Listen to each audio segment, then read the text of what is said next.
سلام دوستان عزیز، امروز میخوایم که با هم یک سوال از ریاضی تیزوشان سال نهم حل کنیم که در واقع از جنس دهم هستش، ولی این رو در قالب تیزوشان نهم آوردن. بریم که با هم حلمون رو شروع کنیم.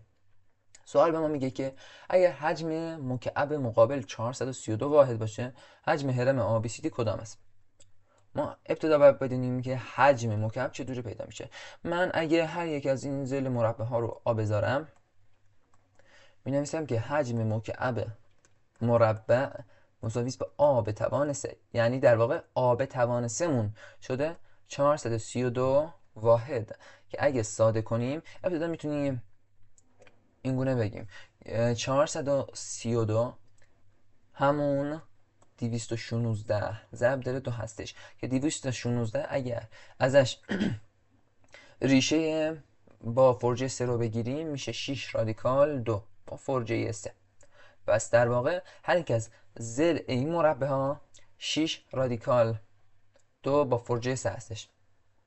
حالا میگیم که حجم هرم مساوی است با 1/3 مساحت قاعده ضرب در ارتفاع هرم، یعنی 1/3 ضرب در مساحت قاعده یک مثلث قائم الزاویه هستش، یعنی در واقع 6 رادیکال 2 با فرجه 3 ضرب در 6 رادیکال 2 با فرجه 3 ضرب در 1/2 که در میاد 18 رادیکال 4 با فرجه 3 که این همون میشه 18 رادیکال 4 با فرجه 3. ارتفاعمون هم همون ضلع آ هستش که می نویسیم 6 رادیکال 2 با فرجه 3.